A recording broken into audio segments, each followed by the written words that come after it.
dissertation title is Traumatic Experiences and Perceptions of Parenting. This is a mixed method study of poor Black and Latino mothers with single and multi-generational child welfare involvement. So with no further ado, I will turn the floor over to Trish, and I'll step out of the way. Thank you. Thank you. You're welcome. Very kind. Thank you for the kind words, and I hope to do them justice. Thank you for coming out, and welcome to my colloquium. I will begin today by telling you a little bit about who I am, how my practice and life have informed who I am as a researcher. I'll speak with you in depth about my dissertation study, and then I'll talk to you about my local and global work, followed by my teaching. Then I'll summarize, and we'll have plenty of time for questions today. So as you can see from this slide, I did not begin my journey here in the United States. I was born in St. Andrew, Jamaica, and born and raised there. And I came to the United States where I attended Barry University in Miami Shores, Florida, and I studied psychology there. And when I finished my undergraduate, what I did not know at the time was that an undergraduate degree really does not prepare you to practice in the field of psychology, so I could not keep myself housed and fed.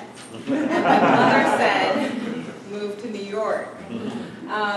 So I did, and New York, at the time that I moved to the city, was a vibrant city with great opportunity. It is still a remarkable city. And I started working at Goodwill Industries, where I worked in the psychosocial clubhouse as my first job in social services. There I met an incredible woman who was in her doctoral program at New York University's Aaron Krantz School of Social Work at the time. I'm harkening back. And she displayed skill with chronically mentally ill adults that we worked with that I was clear that I did not have.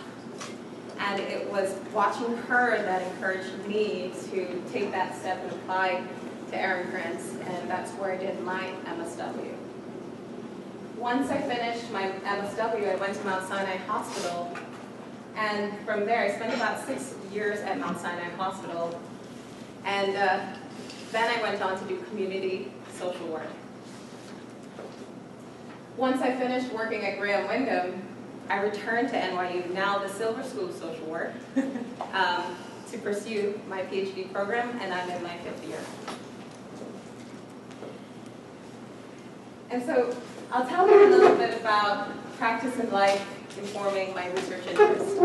I am a World Trade Center evacuee and survivor, and I was appropriately diagnosed quickly and treated. That created for me a firm belief in the idea that trauma, if treated appropriately, can result in significant improvements in your functioning. And so in all the areas where I encountered trauma in my work, I approached it with the idea that it is something that is treatable, and that once treated, we can actually support people better.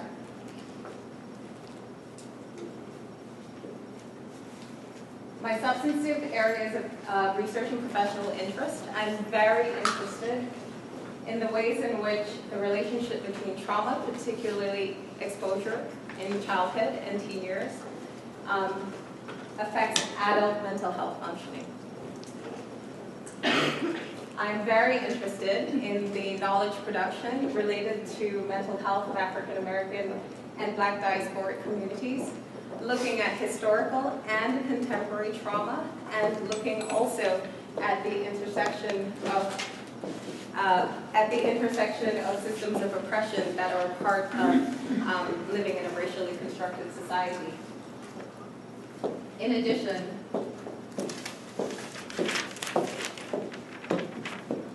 I am interested in building research capacity within grassroots organizations. my dissertation offered me the opportunity to merge all three interests. And again, it's the traumatic experiences and perceptions of parenting, a mixed method study of poor Black and Latino mothers with single and multi-generational child welfare involvement. And so I want you to think of a map of New York City, and I want you to think of the areas where some of our families come from. And not just families from child welfare, but families with high mental health needs, low resources as far as educational resources and economic opportunity. You might be starting to think of some of the neighborhoods such as East New York, East Harlem, South Bronx. And these are also the areas where our families are most affected by the child welfare system. The child welfare system has as its core promoting the safety, permanency, and well-being of children and families. And that is an important social need. It's important for us to build a stronger society. And already the child welfare system has seen the value of introducing trauma-informed services with children who are involved in the system. But when you think of the neighborhoods that I just talked about, you'll recognize that in some of those neighborhoods, the pressures that are exerted on families are extreme. And so the mothers of color from those communities, because these are primarily communities of color, are exposed to high levels of exposure to potentially traumatic events and experience high rates of family disruption at the same time. Now, when I say high rates, that may seem very general, so I want to give you a sense of some of the research that has been done in communities that, that found symptoms of PTSD at rates of 42% and higher in these communities. If you do a search on the NIMH website for PTSD symptoms, lifetime occurrence is around 6.5% for the general population. And so though the child welfare system recognizes that trauma-informed services is extremely important and routinely provides these services to children, that same routine provision is not currently practiced with birth mothers. And so here we have a mismatch or a gap, I would say, in provision of services. And given that more than half of the children in the foster care system as of 2011 were slated to be returned to their families, there is a place here where children are receiving really good services for trauma-informed services, and mothers with really extensive histories of trauma are not routinely receiving the same services. And so there's a possible gap which I think can be addressed. And there's further evidence of this gap in that 1/3 of the children who are involved in the child welfare system who are successfully reunified actually re-enter the system within about 10 years.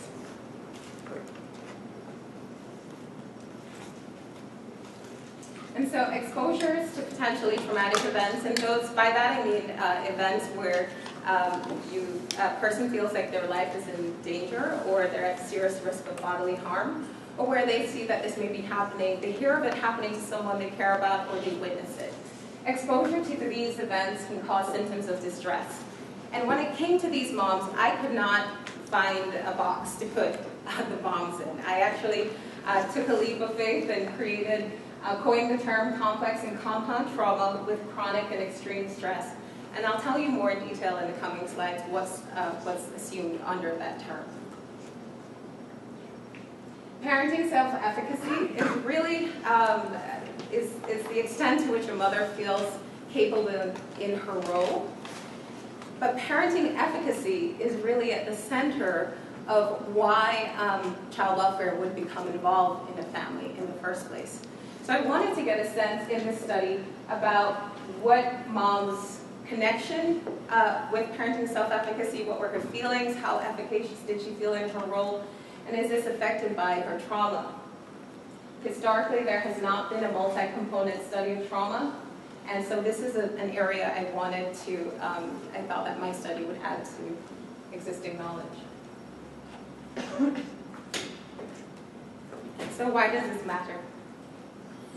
When families are functioning well, when families are supported, we do know that a mom and a dad can be the #1 protective factors for this little girl. And so if we are able to support mom, can we in fact create increased safety for children, thus reducing the need for child welfare system involvement? Currently, maternal interactions with the child welfare system are not the most collaborative.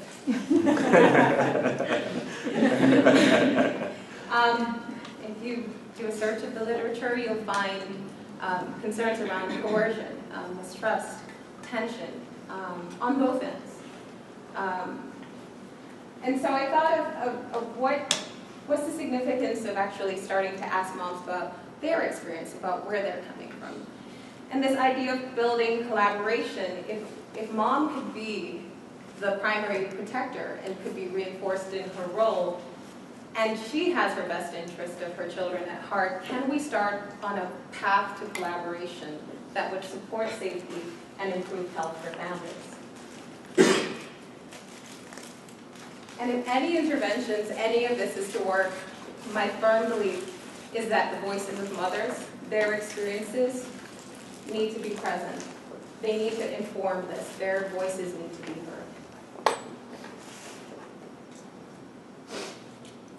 The core concepts that I looked at in this study were exposures to potentially traumatic events. Harkening back to the slide or two before with the multi-component study, I looked at types of trauma, timing of the trauma, and I broke that into exposure prior to age 18 and age 18 and older, and severity of trauma. And that way, the types of trauma could be increasing in severity, and that was measured separately. Complex and compound trauma with chronic and extreme stress looks at symptoms of post-traumatic stress disorder, and that includes typical symptoms such as numbing, avoidance, hypervigilance, but also symptoms that are assumed under disorders of extreme stress not otherwise specified. Just a quick note here that the PTSD scale was normed on men, and therefore it does not, just by its nature, does not really address some of the issues that are unique to women. And so DESNOS looks at things like victimization, re-victimization, pervasive distrust of others, among others. And then, again, looking at the issues related to living within a racially constructed society, I could not extract these women from the issues related to institutional racism, from just daily discrimination that are a part of their lives. And so those are the three facets of CCTCES, which is how I will refer to it. And parenting self-efficacy, I looked at intentionality, forethought, self-reactiveness, and self-reflection.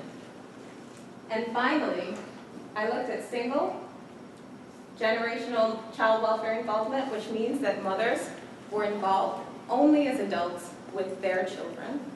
Multi-generational child welfare involvement meant that mothers were involved as children, and then when they became mothers as well. I'll just pause 1 moment.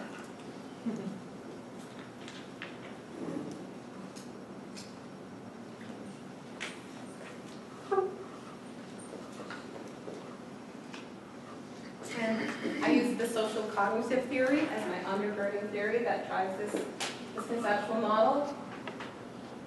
Information was obtained about mothers of color, demographic information, and as you can see within this information that was collected, there are indicators to understand mother's level of poverty around her level of education and her employment.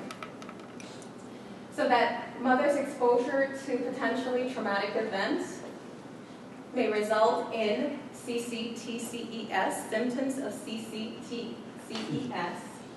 but that is mediated by types, timing, and severity of the exposure. But there's a moderating effect of the reactions of key people, key protective factors in mothers' lives.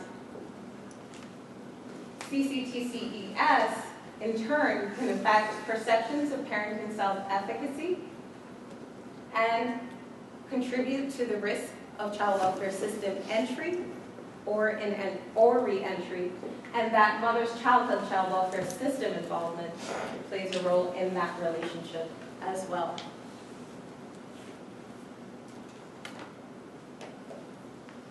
So my aims were to learn about the rates and types of exposure to PTEs for birth mothers of color. I also wanted to explore the relationship between mother's exposure and resulting CCTCES and her perceptions of parenting self-efficacy. And I wanted to learn more about the role of multi-generational child welfare system involvement. In order to do that, I asked the following questions. What are the types, timing, and severity of exposure to potentially traumatic events experienced by mothers of color from low-resource urban communities? And does this vary according to multi-generational or single-generational maternal involvement? And what are the implications of parenting self-efficacy of CCTCES for mothers of color from low-resource communities? And again, does this vary according to single or multi-generational maternal involvement in child welfare? I used a mixed method, Paul Kwan, exploratory design. It was a 3-phase study. I'll talk to you a little bit more about that in the next slide. Phase 1 was a concurrent collection of data. It was planned primarily as a Paul Kwan heavy, but the reality of collecting data meant that I had to collect it concurrently. Accessing moms within this group can be quite challenging, so it's important to do that. Participants included English-speaking mothers of color, and mothers could have Spanish as their primary as their original language, but if they were bilingual and could communicate and read and consent to the forms in English, that was fine, but I could not do a bilingual study at this time. Age 21 years and older, with a history of child welfare system involvement, but without current involvement. And I'll tell you a little bit about why we made that decision. This was really about promoting transparency in this study, which is really, I look at it as a first step. The IRB at NYU asked us to go back and get ACS approval to work with moms who were actively involved. And while we do understand the value of collaborating with ACS, in order to ensure transparency in this first step, we decided that we would access moms who did not have current involvement. We didn't want them to have concerns about being open and honest about their experiences. We do feel that future studies with accessing moms with current involvement would be very important as well. The recruitment-based site was the Child Welfare Organizing Project, which is located here in East Harlem on 110th Street and has a well-established relationship with the community. I did additional research through, outreach through RISE magazine, the McSilver Community Collaborative Board. I continue to work with Safe Horizons and Manhattan Legal Services, etc., in order to recruit my remaining participants. So I'm going to focus mostly on phase 1 here. I'll tell you that phase 2 is 20% done. That's the quantitative only portion of this study. And collection of data will go through the winter of 2015. Phase 3 will follow, and I'm expecting to finish everything by May 2015. But I'm working hard. So in phase 1, I conducted in-depth interviews using the life histories method with 10 single-generation and 10 multi-generational child welfare system involved mothers of color. Purposive sampling was used, and these mothers also completed the quantitative surveys.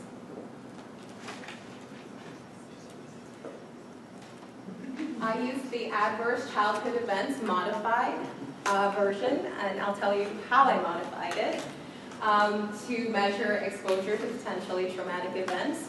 In the summer of 2012, I visited CWOP. I met with parents and staff who were parent advocates at CWOP, and I brought the ACE to them, the ACE questionnaire, and I said, does this look like a questionnaire that would capture your experiences? And many said, absolutely, but you need to add a few things, a couple of questions, and so I did.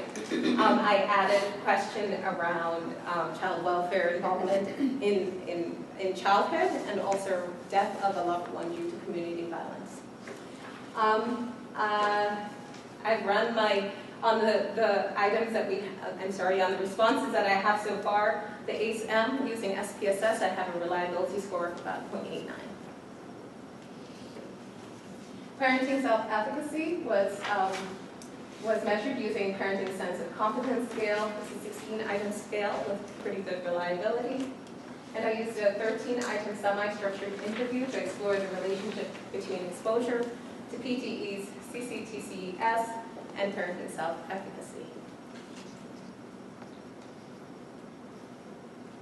I've used Deduce qualitative software in order to analyze the qualitative data, and SPSS version 22 for quantitative analysis. So for coding was open coding followed by axial coding in order to come up with the themes and codes for the study. Divergence in codes was resolved by in-depth discussion. Dual coders were used, and with an inter-rater reliability of 0.88. So I can give you, just with the information that I have from the 20 quantitative surveys, I can start to tell you what I get about these mothers. Their mean age is about 43 years, standard deviation of 10.8. Most moms were African American, 41%, but with a pretty substantial group of Latino moms represented. I indicated other women of color because there were moms who decided that they were like, I am black and white. And they would not fit themselves into a box that said black because they were like, I'm mixed race, I'm other. And I also had one mom who was Caribbean East Indian. Most moms were single, and about half of the moms had some college or associate's degree. 41% were unemployed, but followed pretty closely by a good percentage of moms who were employed either part-time or full-time. 82% were independently housed, and that means that they had the lease on their apartment. And 57% had 3 or more children, with a range of between 1 and 11 children. I have to say the modal number was 2. 10 and 11 were the outliers. And so the total possible score in the ACE-M under 18 and above 18 was 19. So we had a range of 0 to 12 for both under 18 and over 18. 0 to 12 was a range. Mean number of exposures under 18 was 5, with a standard deviation of 3.5. Total ACE over 18 it was 4.4, with a standard deviation of 4. For a lifetime exposure of 9.5, with a standard deviation of 7.1 events. How does that compare? Like, how do you know if this is a high number or low number? In the 1995 to 97 ACE survey that was conducted on the West Coast, the female respondents to that survey indicated 85% of the women indicated that they had an ACE score of 3 and under. So you can see that these numbers are significantly high. Parenting Sense of Competence scale, its possible score between 16 and 96. Mothers scored between 53 and 83 with a mean score of 63 and a standard deviation of 8.3. So it's actually on the higher end.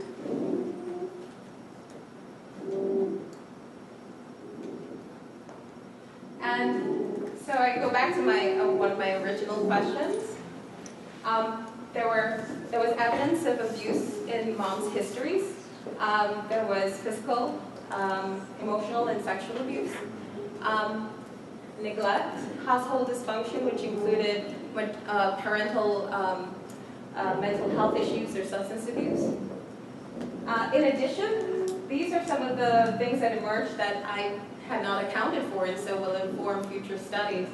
Abandonment, parental death due to serious medical conditions. The moms that I worked with, there were a couple of moms who became orphans because of the combined HIV epidemic and the substance abuse epidemic that hit New York City between the 80s and 90s. So moms entered the child welfare system as children, a couple of moms, because of that. So that's something that I didn't capture originally.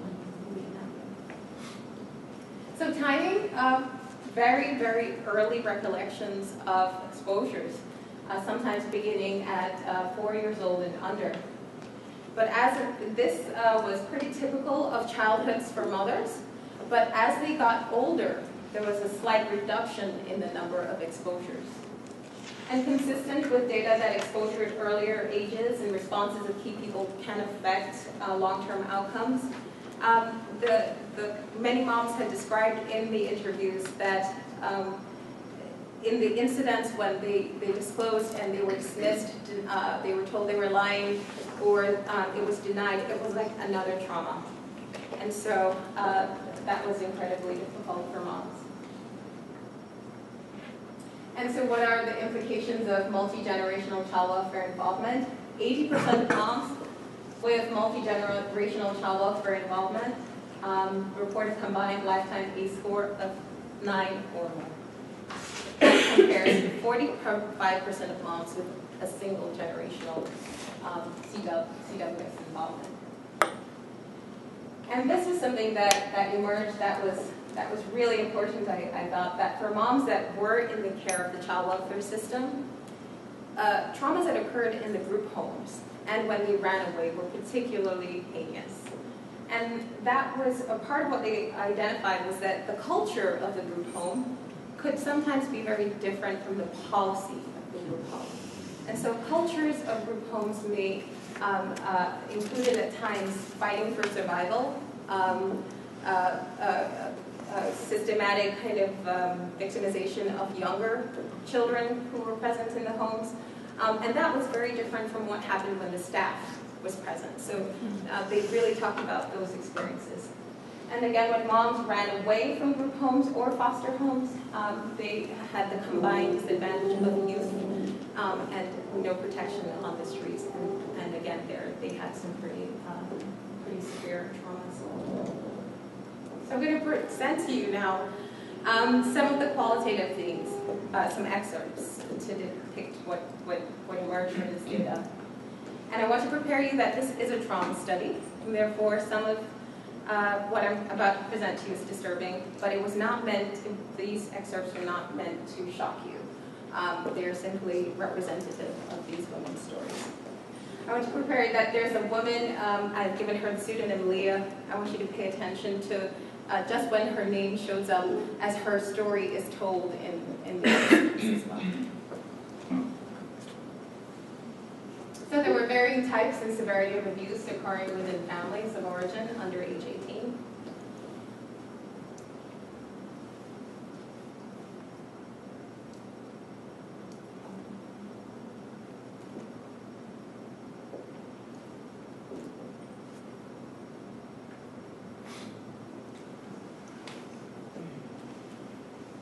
And this included abandonment for some children,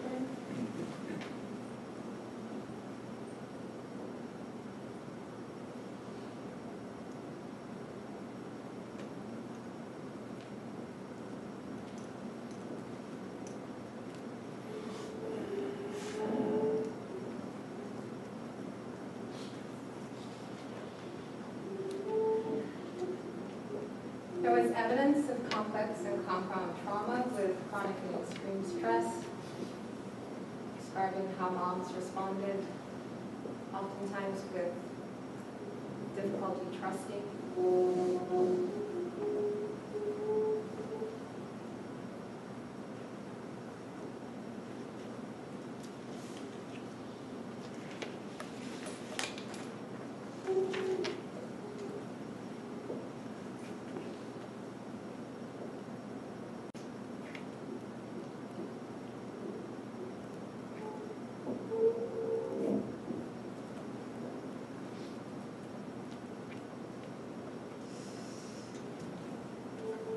moms responded by isolating, particularly if they had reached out for help in the past and had their concerns denied or dismissed.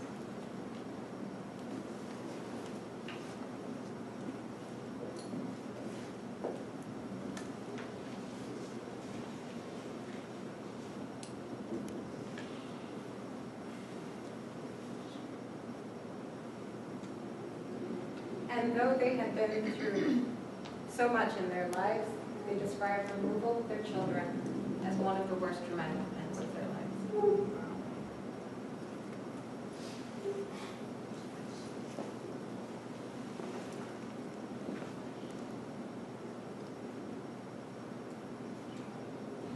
So I want to take just a quick break to kind of bring you some of the themes that, additional themes that emerge for moms. Race and place matter to moms. They indicated that their homes, often where they lived, mattered. I recounted a story just earlier today of a mom who said her baby was falling, so she grabbed her baby, and the moment she took the baby to the ER, and the moment she got there and said she lived in a housing project, she got a very different response. The wheels started turning very quickly.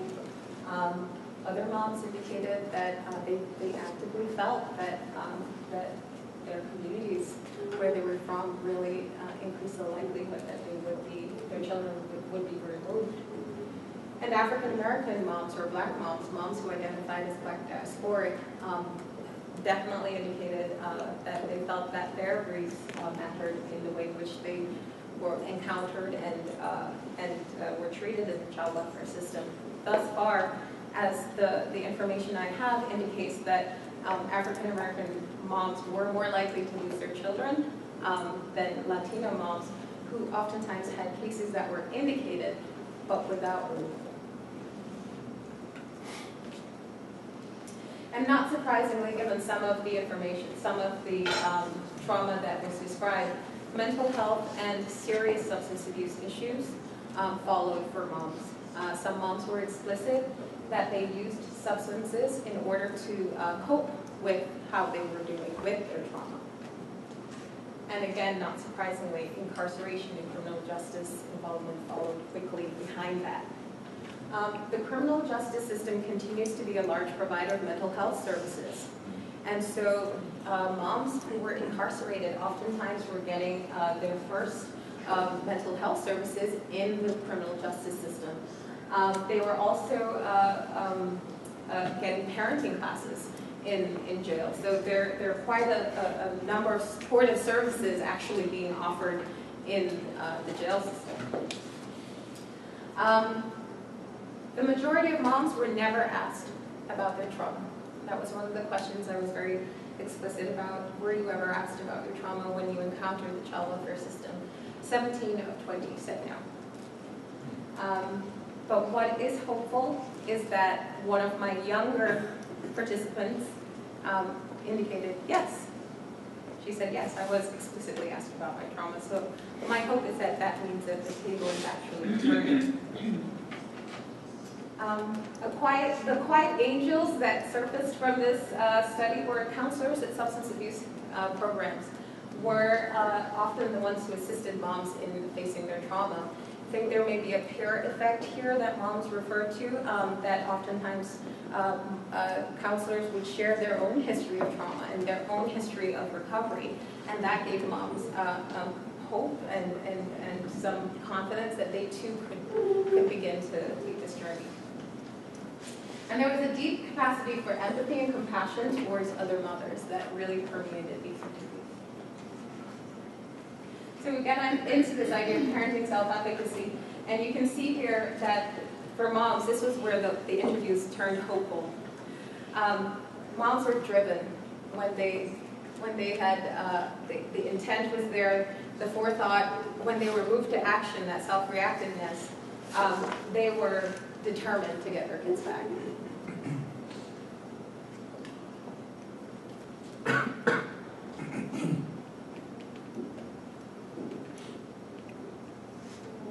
And you see Leah. her journey to getting her kids back.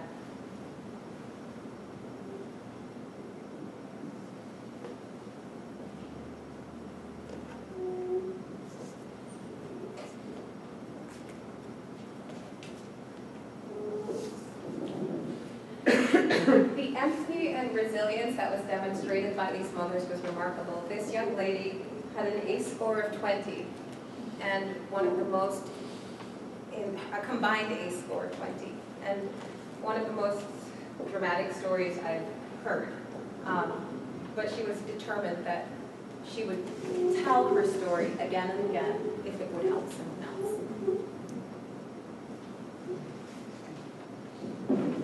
And finally, Emmy, the excerpt of Leah, who is within her community one of the most beloved women there.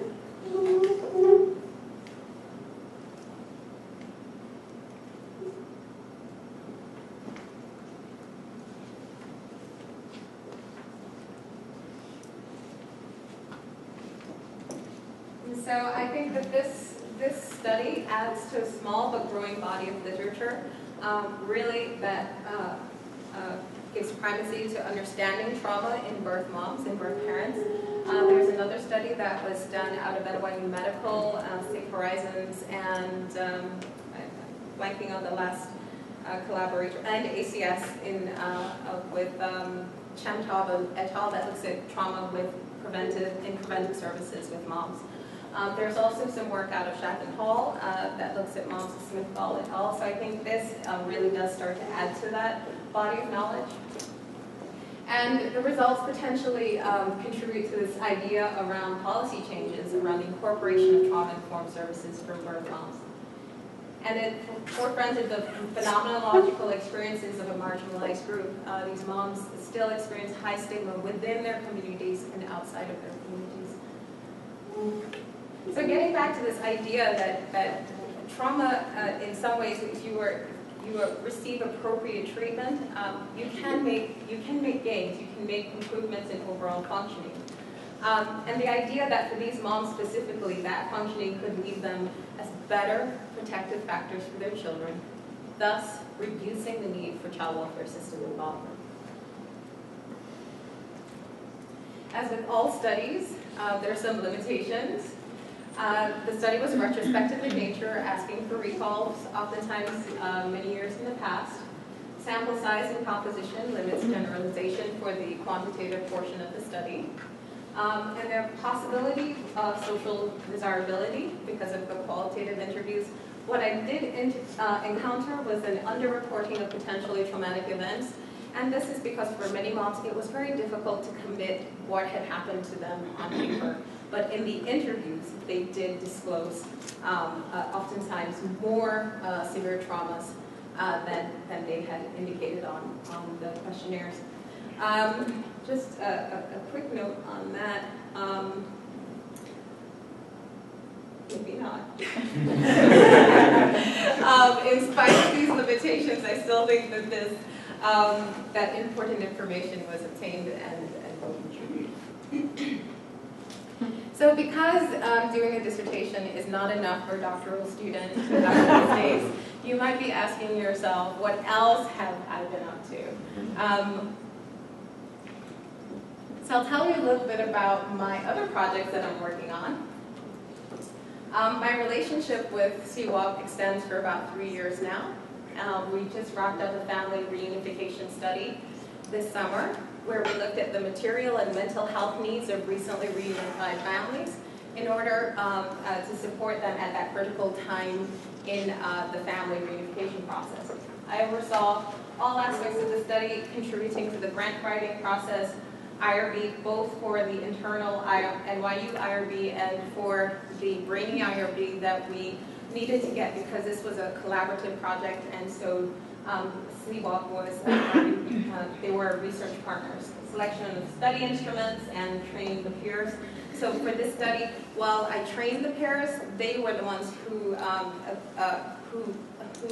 conducted the community cafe and the focus groups. We're currently working with CWOP to support how they can use the data to improve internal supports for parents, but also to use it as an advocacy tool for their own purposes. And I'm a lead author on the manuscript in preparation. I worked with Dr. Geetha Gopalan, who is at the University of Maryland at Baltimore. She has an NIMH-funded exploratory study that looks at the 4 R's and 2 S's, and I remembered the 4th R from this morning. And the 4 R's, it's responsibility, respect, respectful communication, oh gosh, now my brain isn't working on that. Relationships, stress, managing stress, and supports, and responsibility. And so this intervention was actually developed to be used by MSW and PhDs. And so this study looks at how can this be kind of task shifted, if you want to just pull the term out, so that bachelor's level preventive workers can actually use this in their agencies. And that's because they carry the bulk of the burden when it comes to interacting with parents. They're the ones who really see parents the most. And for my global involvement, my dissertation chair and research mentor, Dr. Mary McKay, handpicked me to go with her and a small team of instructors to Accra, Ghana last summer, where I worked with her. We did some teaching here in New York. We did some courses in Accra at the University of Ghana, Legon campus. And we were looking at, the course was called Mental Health and Human Rights in Ghana. But we're looking specifically at families with children that were affected by disabilities. And it was, we were housed at the Awawa 2 Center for about half of the students, and myself and another colleague were at Awawa 2. And this is looking at, this is a center that works with children with communication difficulties. However, given the state of services in Accra, they work with all children with disabilities because parents are desperate for help, and so if you open your doors, they will come. We did a pilot study, we did a needs assessment, and we are slated to return at the end of January to present our findings to the families. They're having another family day. And to the administrators. And I'm a lead author on publication in the press at this time. And so in addition to all of those things, I taught. I taught human behavior and social environment here at Hunter and also at NYU. The practice lab, I taught for a year and a half with some of my colleagues here.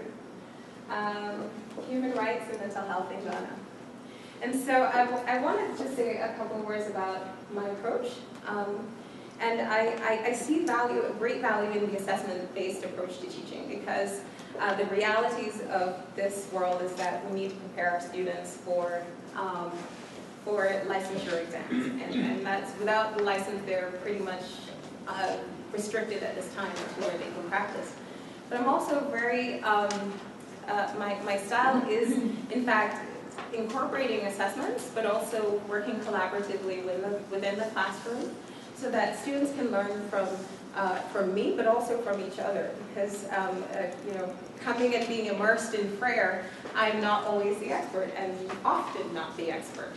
And so I'm able to relinquish that in an environment that is supportive, where challenging topics can be discussed, but where learning is facilitated so that students are not always feeling like they're so unprepared, because they're not. Oftentimes they bring a great deal to the table. And also to create an environment where critical assessment, critical consumption of knowledge takes place, so that they're better prepared to manage what happens in the real world. I think that's one of the strongest tools that we can provide to our students, is for them to be critical of what's happening around them, even in the classroom. And so, what's the road ahead?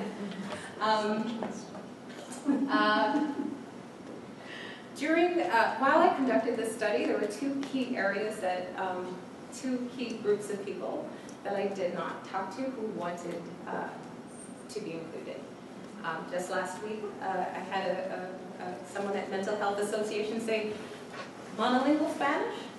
I go, I'm sorry, and that's totally me. I don't speak Spanish. I'm not capable at this time of conducting the interviews in Spanish. However, that's a possibility for the future. And fathers. There were fathers at CWOP who looked very disappointed in me that they could not tell their story because they came to me and said, we would want to hear my story. And I do, for the next round. In addition, since I'm basically introducing this early stage rationale for why we should use trauma-informed assessments with moms, or then those people who interface the most, the preventive workers, the caseworkers, we need to know what is their knowledge, what's their knowledge of these assessments, and also their comfort level. Maybe they didn't think they signed up to talk to moms about these kinds of really difficult things, and so we have to understand that too if it's going to be a potential.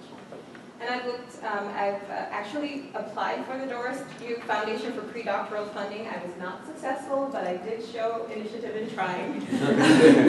And do believe that for the next round, I actually think the results of this study would make a stronger application for the future.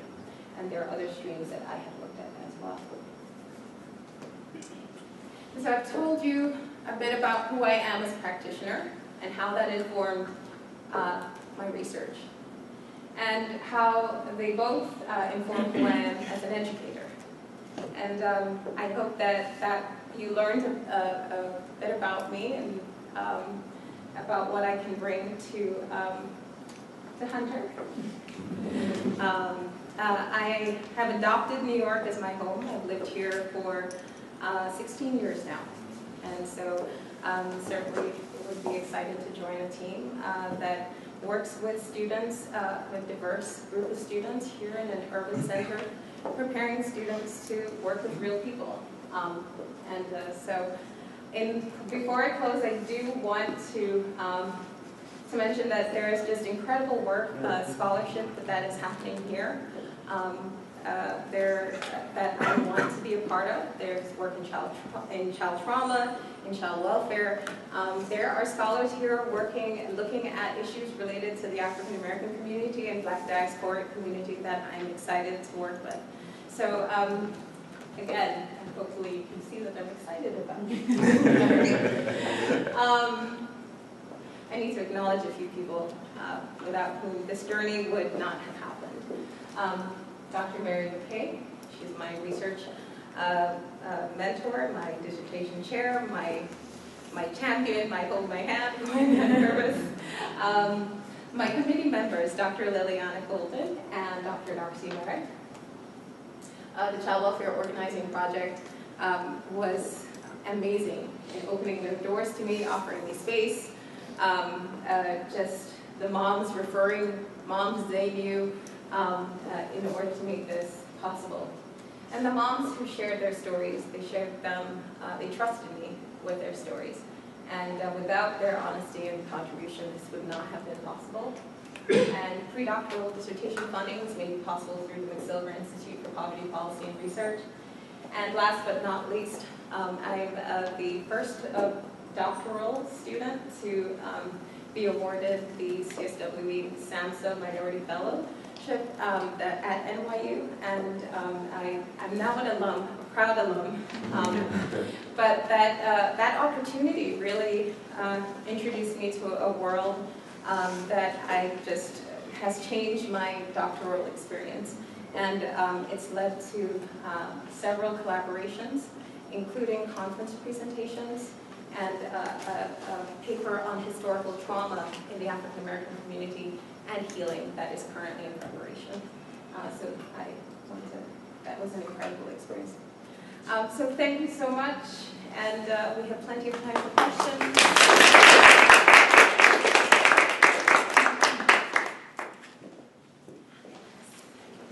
So thank you so much, Tricia. I know you from the lab, and it's a wonderful presentation. Your findings are preliminary, we know that. But I guess I was wondering about your thoughts I mean, I was struck by a number of things, but you said that if I heard you correctly, that many of the subjects or mothers indicated that no one had explored the issue of trauma, Yes. right? You said that, Yes. except for one person. And Three. so- Three, I'm sorry. Yes, three. So I guess I'm wondering if it's about languaging, perhaps, because I'm just thinking of intimate partner violence. And workers have been trained, and I know that from my own research, my own practice, and my own collaboration in child welfare. So I guess I'm wondering a little bit if, because the word trauma, as you know, that many people may not even use Right. that word for a whole host of reasons. So I'm wondering if the issue of intimate partner abuse as one way to talk about trauma, if that came up, or Yes. any additional thoughts you might have, any inferences that you were able to draw from this whole area of, because it's hard for me to, not that I'm doubting the mothers, but it's hard for me to think that in child welfare, Yeah. that the issue of, in some way, that somehow workers aren't exploring that area. Okay, so it's a great question, and so there is this importance around language, right? Is trauma's my word, that's my clinical word, that's my framework. But the surveys really went through, without using the word trauma, went through their experiences.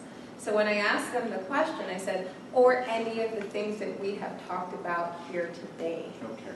And so I was able to say, okay, for some moms, they labeled it. They were like, this is trauma, this is terrible what happened. But some moms, you're right, were more in this zone of like, this is my life. And it permeated my life. So what do you mean trauma? But by saying, or any of these things that we've talked about today, because we went through the surveys together, we were able to say, okay, I'm talking about the physical abuse that happened. I'm talking about getting hit by your partner. I'm talking about these things. So we were very, by the time we came to that question, we had gone through their experiences. And so still, 17 of 20. Yeah. Thank you. Hi Tricia, I'm Kristen. Thank you for sharing this important work about which you're clearly passionate. It's wonderful to see. I have two brief questions about your methodology, and then I just have a substantive question about your long-term goals. For methodology, you included severity, timing, and types, but I didn't see frequency. And I know with the youth trauma literature, frequency can be as damaging as severity. You chose not to choose that. Why? Well, for some of these moms, the frequency was daily. Right.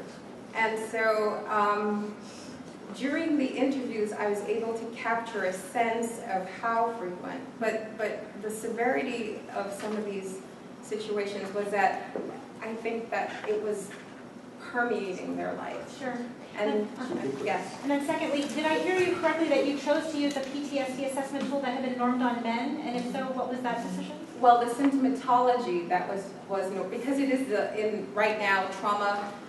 Assessing trauma, the standard remains post-traumatic stress disorder, but I found that it was not sufficient to only look at those symptoms because it was normed on men. But DESNOS, which really captures the gender issue, does look at what happens with women specifically.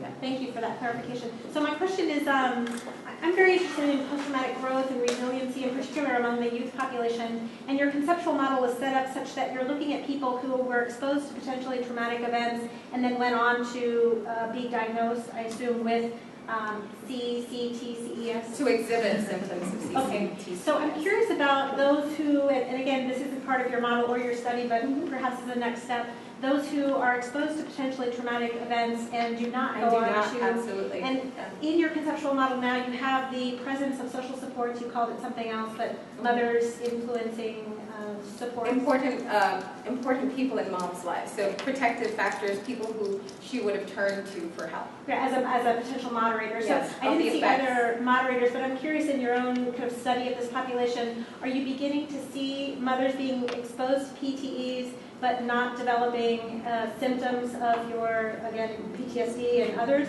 And if so, what are some of these moderating factors that might contribute to the resilience?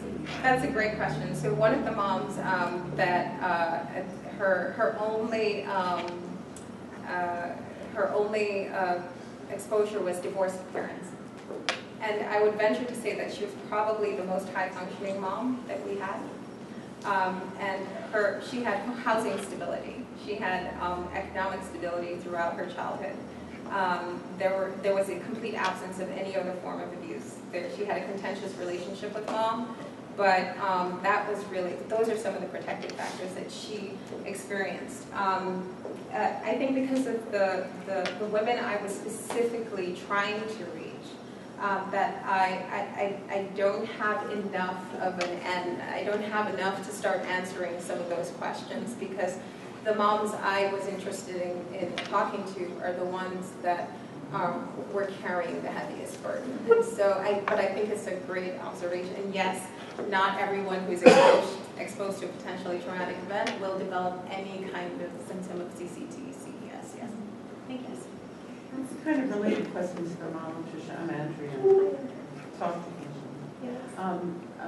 I'm curious about the substance abuse, because there's such a strong relationship between early trauma and use of substance. Yes, there is. But it isn't on your model, and I wondered where you felt it comes in, and how you would think of the women that you studied might be underrepresented of people who are substance involved. Was one of the thoughts I had. Okay. I absolutely, I understood that substance abuse would be important, and I think substance abuse is heavily explored with moms.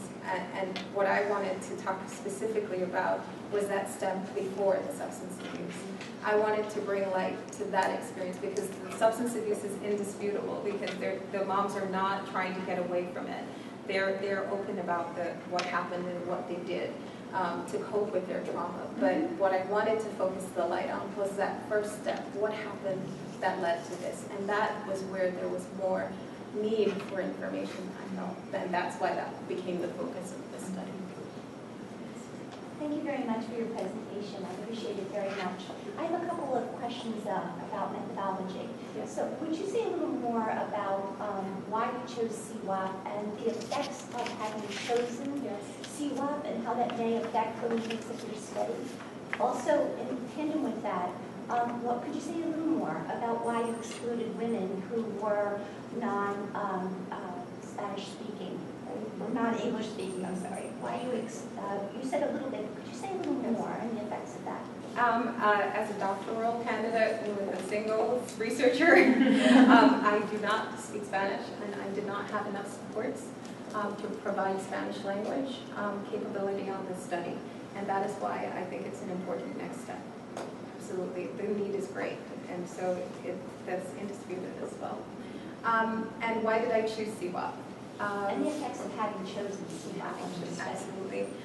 So CWAP is parent advocate run. I certainly, by choosing CWAP, encountered some pretty driven moms, some moms who, all the moms had reunified at this time. So I was absolutely accessing moms who were very, perhaps not typical of the moms who have gone through the child welfare system because of their strong advocacy piece, right? These are moms who have made oftentimes a career out of this.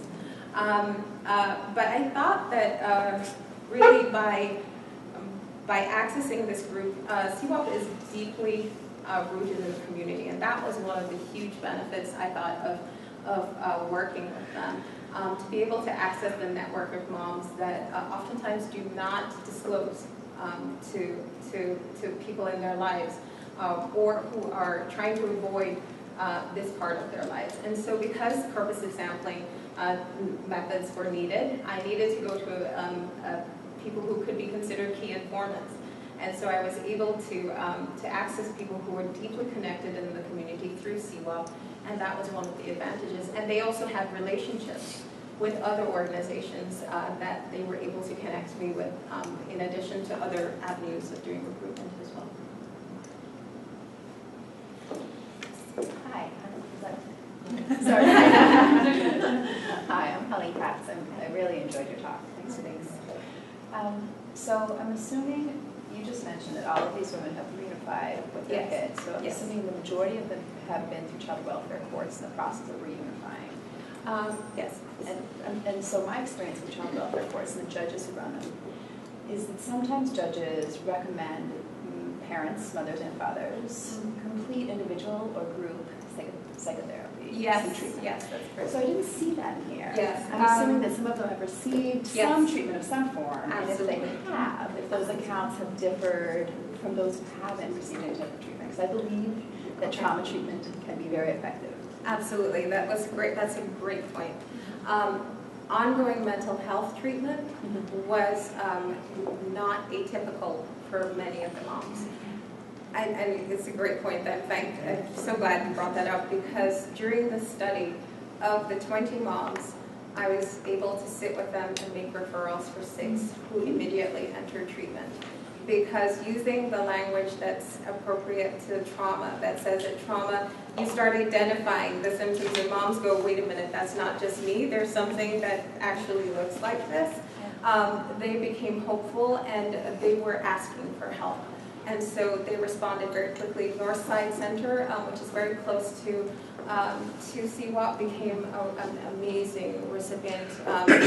Worked so amazingly. They made appointments right away. It was a really huge benefit. And yes, the moms who were in treatment they were less symptomatic.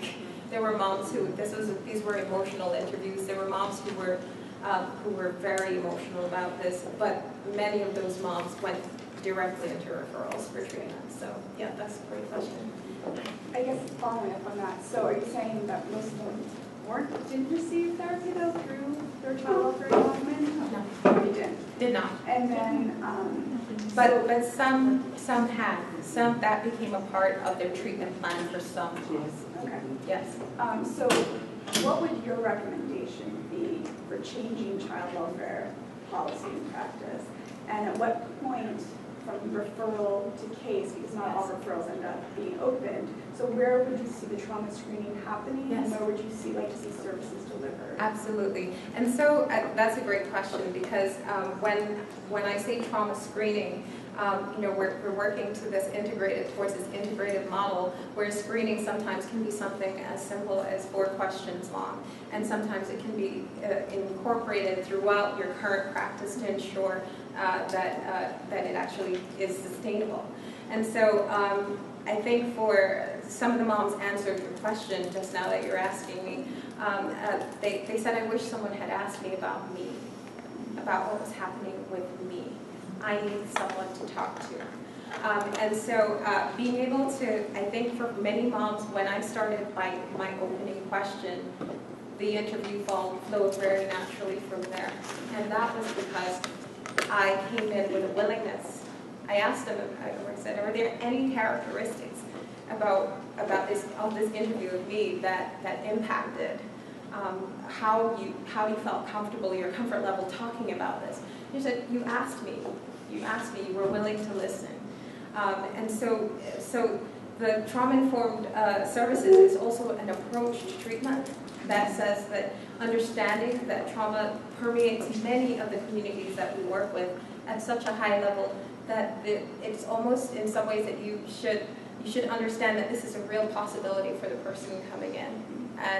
And so I'm not sure if I'm answering your question there, but at what point I think it should be an understanding that this is a real possibility for every mom, and that at some point opening a conversation about asking mom what's happening with her. So you're saying Maybe a start. front-end line workers in the beginning when they're doing investigations, or you're talking about further down?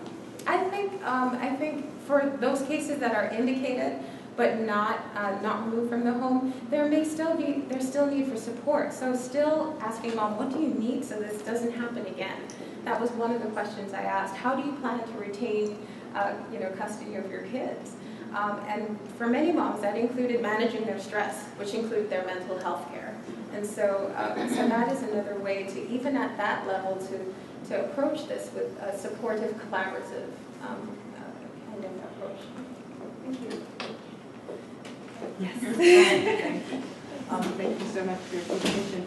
I guess I'm curious if this is a methods question, actually. So I guess so. There's a lot of research done around trauma, exposure to trauma, symptom-associated trauma, and very often it's under the PTSD rubric, right? And I think one of the things that you did that was really interesting is that you come up with this term of potentially traumatic events. You also which measures exposure, and then you have the CC. Which tries to assess the symptoms related to the traumatic events, right? So I'm very curious about, like, because there's so much out there, like, I'm curious about your process of, like, why you chose the instruments that you did, why you made the modifications that you did, rather than going with something where there's already kind of an established research base so that you could kind of make that comparison. Absolutely, I think that's a great question, because I spent a lot of time on that. I spent a lot of time reading, immersed in the literature and trying to figure out what would capture that, but capture these three different facets that I wanted to understand, and I could not find something that would capture all three for these moms, because I couldn't pull them apart. I couldn't pull apart the experience of being a mom who was an African American mom and interfacing with the system, and understanding what would happen in that system that's different for her than someone else. I couldn't pull that apart from her trauma exposure that she'd had, and so I decided to try to encompass them all under this umbrella, to see if perhaps, this would be more sufficient for this group of moms. And it was very specifically built around who these moms were and their place in society. So I'm going to come over here, and then I'll come back. Yes, Dr. Becker. Hi. Thank you. That was really a terrific presentation. There are two things I wanted to mention, and then more comments, maybe a little bit of a question. First of all, I really appreciate your focus on the moms, because in much of the policy work, policy life world, the moms are ignored. In general, they're ignored. Sometimes there's focus on the kids and the moms get thrown away, or the moms are blamed for what's happened to the kids and no one looks into the moms. And in areas where I've spent time looking at public policy, that's pretty routine. So I just wanted to commend you for your decision to focus on the moms, because you cannot expect healthy children if you don't have healthy moms. So so I'm really happy about that. Secondly, on one of your slides you mentioned place. Yes. And so that's something that's recently become an interest of mine, and I just, had you thought about, or would you plan to think about looking at what's going on in the communities as opposed to just what's going on in the personal experience? This is some research I've done on community laws to try to way foster care. Grayson was the highest ranking law throughout the city. Yes. So at this community level, it adds another dimension, because it's not just what's going on in their families, but their wider context of what kind of accumulated disadvantage or stresses that they experience. I just wondered if you had thought about that, or what you think about that. I think that's great, and that came up in the interviews. And so, I did take a look at your community loss index, and I saw the child welfare was right there under incarceration, and certainly, moms, the stories were there. Depending on finding out where they lived. The concern externally was that these were dangerous places for children, like kind of an assumption that their mom would not be able to fulfill her role. Sometimes with cases that later were proven that moms were in fact, there was one case, a real accidental, like baby was falling, and so. And which was proven to be that case, but with this mom, the moment she indicated in the ER that she was from a housing project, like the sand shifted under her. So there are a number of other examples of that, but also in the interviews, moms were able to disclose what kinds of environments external of the home they were living in. And so that the interviews, I'm glad that I used mixed methods, because I was able to get rich content outside of the surveys, but also this, for the next steps, what I learned can inform future modifications. So I'm really glad that happened.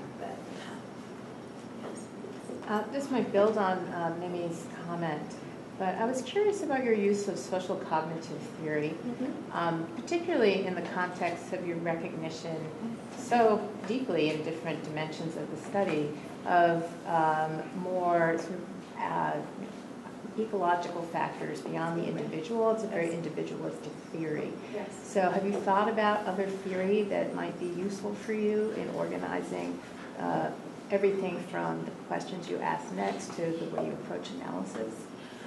So I want to just go back just a little bit to about the rationale for that, and that was really key to this idea of efficacy, and that being at the crux of intervention to begin with. And so I wanted to present from the mom's perspectives what their sense of their efficacy was.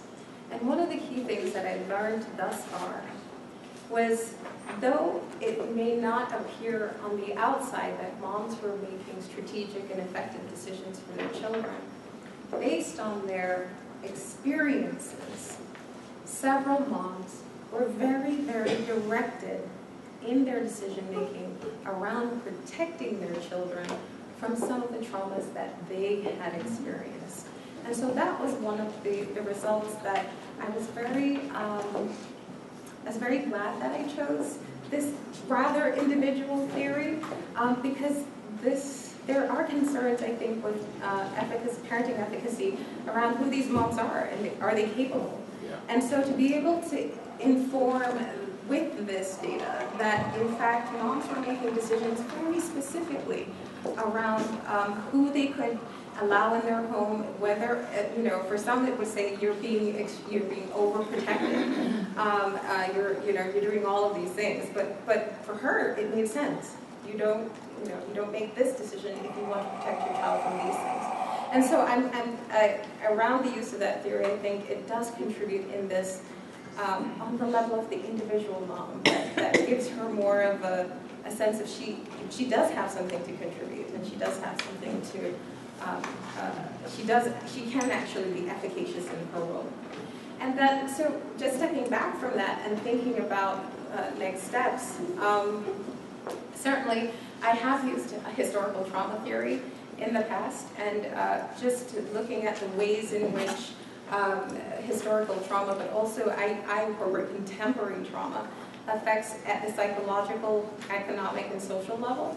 And so being able to, for me, one of the steps would be to take this and understanding specifically for Black and diasporic families, how this really connects to that as well. How does this, the stories of families who incorporated what was happening in their families at the grandmother level, that was affecting the household, whose father was actually one of the family members of the father was killed in the South, and grandma packed up everyone and moved to the North. That was in the fabric of this family before they came to the North, and really they moved with absent a caregiver, and really started a different kind of story in their family had they had like the supports of both. So I'm still thinking it through, but I have some ideas about where to go. And with that, I apologize. I see the hands coming, and I would love to have the questions going, but in 3 minutes,